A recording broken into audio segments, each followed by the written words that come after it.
Okay guys, and our next topic in this unit is public expenditure. So expenditure meaning என்ன spending இல்லையா செலவு பண்ணுறது நம்ம எக்ஸ்பெண்டிச்சர்னு சொல்லுவோம். And here public represents government.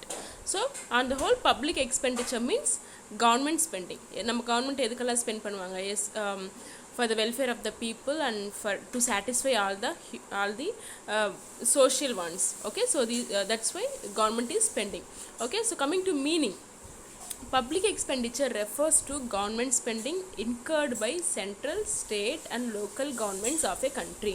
So public expenditure என்னெல்லாம் include ஆகுது அப்படின்னு பாருங்கள். எல்லாமே சென்ட்ரல் கவர்மெண்ட் ஸ்பெண்ட் பண்ணுறது, ஸ்டேட் கவர்மெண்ட் ஸ்பெண்ட் பண்ணுறது, local governments. So it includes all the central, state and local government spending. Okay, so coming to the definition of public expenditure. So as I told you already, the expenditure incurred by public authorities like central, state and local governments எதுக்கு spend பண்ணுறாங்க? To satisfy the collective social wants of the people. Okay, so to satisfy the collective social wants means social wants எல்லாம் என்னெல்லாம் இருக்கலாம்? It might be providing education or to remove property. So it is the collective process of satisfying the people want. Okay, so that is the definition for public expenditure. And under public expenditure we have classifications. So let's discuss one by one. Kahn and Klein have classified the public expenditure on the basis of benefit into 4 classes. So இந்த 4 டிவிஷன்ஸாக divide பண்ணியிருக்காங்க யார்? இவங்க 2 பேருமே. And இதில் அதில் first என்ன அப்படின்னு பார்த்தீங்கன்னா, public expenditure benefiting the entire society. So entire சொசைட்டியை கம்பைண்டாக வந்து பெனிஃபிட் ஆகுறாங்க அப்படின்னா அதுதான் வந்து பப்ளிக் எக்ஸ்பெண்டிச்சர். அதுக்கு எக்ஸாம்பிள் சொல்லியிருக்காங்க. The expenditure on general administration, defence, education, public health and transport. So first வந்து என்ன, பெனிஃபிட்டிங் த என்டையர் சொசைட்டி. இந்த சென்ஸ் இப்போ வந்து ஒரு கவர்மெண்ட் ஸ்கூல்ஸ் இருக்குன்னா it is accessible for everyone in the society. So particular people தான் join ஆகணும் government school அப்படியெல்லாம் கிடையாது. எல்லாருமே வந்து ஃப்ரீயாக we can get education from the government schools. இந்த சேம் வே பப்ளிக் டிரான்ஸ்போர்ட்டும் அப்படி தான், டிஃபென்ஸ் அப்படி தான், administration, every thing is common to every individual in the society. So that is the first point. And coming to the public expenditure conferring a special benefit on certain people and at the same time common benefit on the entire community. Okay, so certain people வந்து benefit ஆவாங்க, certain peopleக்கு மட்டும் இல்லாமல் ஒரு entire community include ஆயிருக்கு அந்த benefit அப்படின்னு சொல்கிறாங்க. அது எந்த மாதிரி பெனிஃபிட் அப்படின்னு பார்த்தீங்கன்னா, administration of justice. So justice இப்போ வந்து நம்ம வந்து கோர்ட்டுக்கு எதுக்கு போவோம்? Like people who are having problems or any disputes usually go to court இல்லையா? ஸோ அந்த கோர்ட் வந்து அவங்களுக்கு மட்டும் அந்த ஒரு லாவாக இருக்கட்டும், அந்த ஒரு ஜஸ்டிஸ் எதாக இருந்தாலும் வந்து அந்த பர்டிகுலர் பர்சனுக்கு மட்டும் இதாக இருக்காது. It will that law will be equal for everyone in the society இல்லையா? So they will provide justice and law equally to everyone in the society. So that is called as public expenditure conferring to special benefit. Okay, and coming to the next one, public expenditure directly benefiting particular group of person and indirectly the entire society. Okay, so அதுக்கு தான் example என்ன சொல்லியிருக்காங்கன்னு பார்த்தீங்கன்னா, social security, public welfare, pension, employment and relief etcetera, unemployment relief etcetera. So நம்ம வந்து நீங்கள் அது last point மாதிரி தான், சேம் தான். இது கூட அப்படி தான் ஒரு பர்சனல்.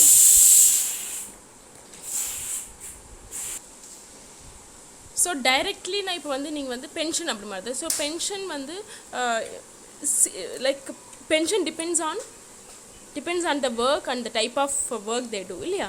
ஸோ அது வந்து that pension also will be same for every group and every person in the society. So direct ஆவும் indirect ஆவும் it will be equal for everyone in the society. அதுக்கு தான் எக்ஸாம்பிள் என்ன கொடுத்துருக்காங்கன்னு பார்த்தீங்கன்னா, social security, public welfare and pension and employment relief etc. Okay, so that is the point. And coming to the next one, public expenditure conferring to special benefit on some individuals. Example, subsidy granted to a particular industry. So இந்த public expenditure, இந்த government spend பண்ணுற மணியில் பார்த்தீங்கன்னா இது வந்து ஸ்பெஷலாக particular group and particular இண்டஸ்ட்ரிக்கு மட்டும் கிராண்டடாக இருக்கும். அது என்ன அப்படின்னு பார்த்தீங்கன்னா, சப்சிடினா என்ன, like payment from government in order to encourage or in order to help the industries. Okay, so that the subsidy னு சொல்லுவோம். ஸோ பர்டிகுலர் இண்டஸ்ட்ரி வந்து ஹெல்ப் பண்ணணும், பர்டிகுலர் இண்டஸ்ட்ரி வந்து they are in need of money அப்படின்னா government will individually they will help that particular industry. So that is the one type of expenditure made by the government. So these are the different types of expenditures made by the government. And coming to the classification and the basis of function. So function base பண்ணி divide பண்ணிருக்காங்க expenditure. அதில் என்ன அப்படின்னு பார்க்கலாம். Adam Smith classified public expenditure on the basis of functions of government in the following main groups. Okay, Adam Smith வந்து functions base பண்ணி கவர்மெண்ட்டோட expenditure government பண்ணுற செலவு வந்து டிஃப்ரென்ஷியேட் பண்ணியிருக்காரு. அதில் ஃபஸ்ட் என்னென்னு பார்த்தீங்கன்னா ப்ரொடெக்ஷன் ஃபங்க்ஷன்ஸ். நீங்கள் ப்ரொடெக்ஷனாலே உங்களுக்கு மைண்ட் என்ன வந்துடணும், டிஃபென்ஸு, போலீஸ், கோர்ட் எக்ஸெட்ரா இது எல்லாமே வந்து ஒரு பீப்புளோட பாதுகாப்புக்கு அவங்களோட செக்யூரிட்டிக்காக வந்து கவர்மெண்ட் கொடுக்குற ஃப்ரீ சர்வீசஸ். ஸோ ப்ரொடெக்ஷன் ஃபங்க்ஷன்னாலே it comes in this group it includes public expenditure incurred on the security of a citizen to protect from external invasion and internal disorders. So நம்ம வந்து previous வீடியோவில் பார்த்த மாதிரி எக்ஸ்டர்னலாக ஏதாவது problem வராமல், like வேறு கண்ட்ரீஸ்லேருந்து நமக்கு எந்த ஒரு ஆபத்தும் வராமல், எந்த ஒரு ப்ராப்ளமும் இல்லாமல் வந்து ப்ரொடெக்ட் பண்ணுறது கவர்மெண்ட்டோட responsibility. And also internal disputes within countries ஏதாவது டிஸ்பியூட்ஸ் இருக்குது, ஏதாவது வந்து மிஸ் அண்டர்ஸ்டாண்டிங்ஸ் இருக்குது, அதையும் சால்வ் பண்ணுறது கூட நம்ம கவர்மெண்ட்டோட ரெஸ்பான்சிபிலிட்டி இல்லையா. So that is a protection function. Coming to next one, commercial functions. So what are the functions include in the கமர்ஷியல்னு பார்த்தீங்கன்னா development of means of transport and communication etcetera. So இந்த communication provide பண்ணுறது, free communication, means of transport provide பண்ணுறது, everything comes under commercial functions. Okay, and the last function is development functions. Development function naale government vandu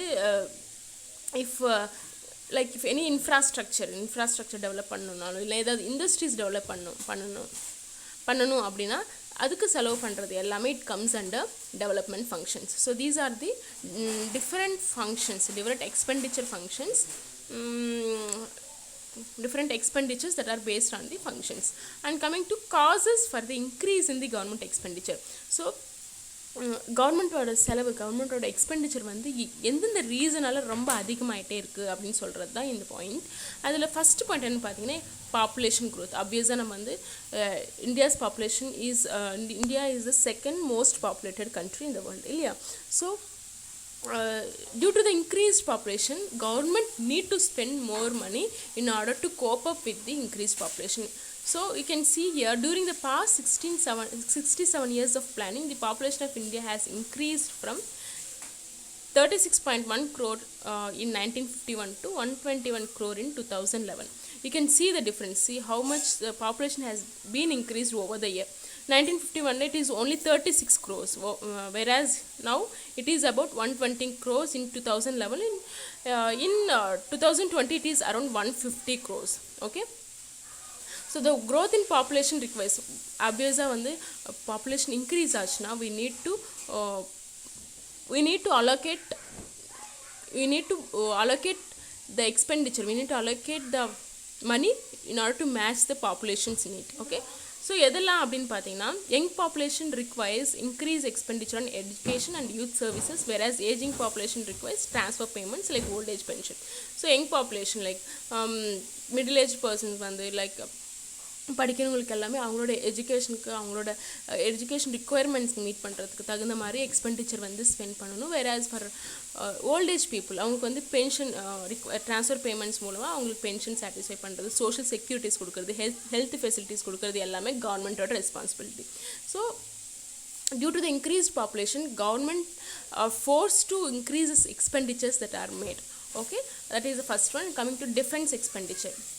So defense expenditure has been increasing tremendously due to modernization of defense equipment. So defense equipments used in the military forces and in defense fields have been improved over the technology change ஆக என்ன ஆகும், defense equipments கூட update பண்ணிட்டே இருக்கணும், so that we can match our rivalry countries இல்லையா. So in that way நம்ம government எவ்வளோ spend பண்ணியிருக்காங்கன்னு பாருங்கள். டிஃபென்ஸ் எக்ஸ்பெண்டிச்சர் அந்த கவர்மெண்ட் 1990லேருந்து 91 வரைக்கும் 10,874 crores மட்டும்தான் செலவு பண்ணியிருக்காங்க. வேறாஸ் 2018 to 19 our government has spent almost 2,95,511 crores for our equipments. Okay, modernisation of defence எக்யூப்மெண்ட்ஸ்க்கு எவ்வளோ செலவு பண்ணியிருக்காங்க, டிஃப்ரென்ஸ் பாருங்க. 1990 to 91 10,000 crores மட்டும்தான், அரௌண்ட் 10,000 crores spend பண்ணியிருக்காங்க. Whereas in 2018 to 21 they have spent around 2,95,511 crores. Okay, and coming to the next one, government subsidies.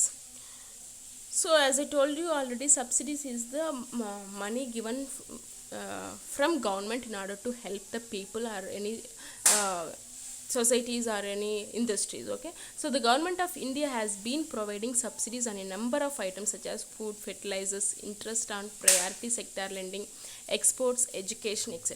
So these are all the fields our government is spending money. Because of the massive amounts of subsidies, the public expenditure has been increased manifold. So manifold in the sense increase in number. Okay, so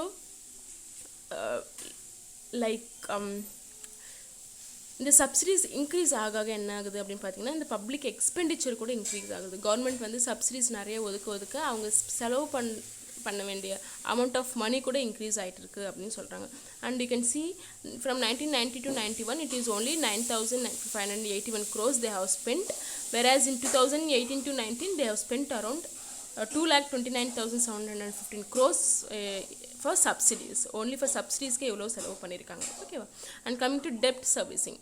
So the government has been borrowing heavily both from internal and external sources. As a result, the government has to make huge amounts of repayment towards debt servicing.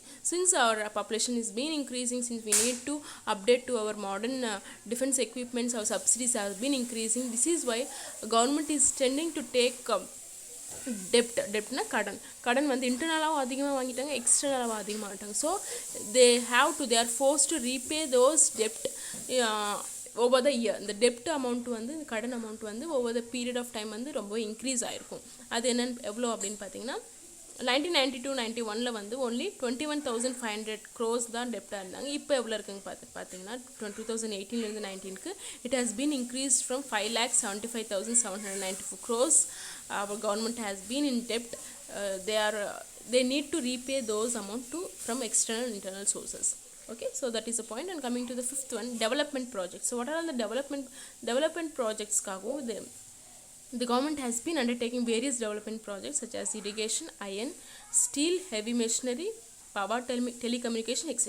So these are all the projects undertaken by our government in order to develop. Okay, so these developments also requires huge equipment. So ஒரு iron industry இருக்கட்டும், ஒரு irrigation, ஒரு machinery, ஒரு telecommunication வந்து ஒரு வந்து நம்ம கண்ட்ரியில் வந்து இது பண்ணணும் ஸ்டார்ட் பண்ணணும், it needs huge amount of investments.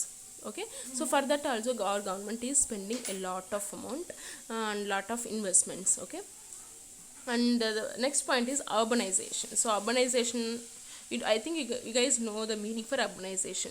You can see about from 1950 to 51 about 17% of the population was urban based. Okay, now the urban population has been increased to about 43%. So around 1950 to 51 urban population in the sense the people who are living in the city is only 17% மட்டும் தான் இருந்தாங்க. ஆனால் இப்போ எவ்வளோ இருக்காங்கன்னு பார்த்தீங்கன்னா about 43% of people are living in the cities. Okay, so there are more than 54 cities and above 1 million population. So 54 cities-ல எவ்வளோ population பாருங்கள், 1 million population மட்டும் சிட்டிஸில் மட்டும் இருக்காங்க. So the increase in the urbanization requires heavy expenditure on law and order, education, civic communities. So இந்த மாதிரி urbanisation வந்து ஆக like increase ஆக ஒரு சிட்டி வந்து நம்ம டெவலப் பண்ணணும், ஒரு நார்மல் ஏரியா வந்து சிட்டியை டெவலப் பண்ண it needs a lot of expenditure in order to for their education or infrastructure or and law and order implement panna. So everything includes a heavy investment. Okay, so that is about the sixth point. And coming to the seventh one, industrialization. Okay, setting up of basic and heavy industries involves a huge capital and long gestation period. So gestation period means ஒரு industry start பண்ணனும் அப்படினா அது வந்து ஒரு long runல successfully வந்து run பண்ணனும் அப்படினா it needs huge capital இல்லையா. ஒரு take an example, ஒரு steel industry or steel plant எடுத்துக்கிட்டிங்கன்னா it needs a lot of investment in order to run it successfully. Okay, so government which starts such industries is planned in economy. So underdeveloped countries need a strong infrastructure like transport, communication, power, fuel, etc. Okay, so for developed countries they may not be affected much. Ana or developing country or underdeveloping country arkattum, so they need lot of infrastructure and transport and communication. So everything they need and they are suffering to sustain in the economy. Okay, so that is about industrialization. Coming to the next one, increase in grants in aid and to state and union territories. So there has been tremendous increase in grant in aid to state and union territories to meet the natural disasters. So natural disasters in the sense, take an example in the pandemic, in the corona period la vandu almost everything has been shut down, everything has been closed. So இந்த மாதிரி situation என்ன ஆகும் அப்படின்னு பார்த்தீங்கன்னா, okay இந்த மாதிரி situation வந்து like நல்லா ஒரு ரிச் பீப்புள் வந்து they might not be affected much. ஆனால் ஒரு மிடில் கிளாஸ் ஃபேமிலியாக இருக்கட்டும், ஒரு புவர் பீப்புளாக இருக்கட்டும், they will expect, they will surely expect some relief funds from the government. So government should be responsible for all those people for providing the basic needs of the people. So in the மாதிரி situation வந்தப்போ they need a tremendous increase in the like to grant in aid. Okay, so in order to help those people they need lot of investments to be made. Okay, so these are all the few functions and sections of expenditure that a government is spending on the people. Okay, so this is about expenditure that are made by the government and the different functions and for what are all the reasons they are spending அப்படின்னு நம்ம இன்னைக்கு படிச்சிருக்கோம். ஓகேவா? Okay, that's it for today. Thank you.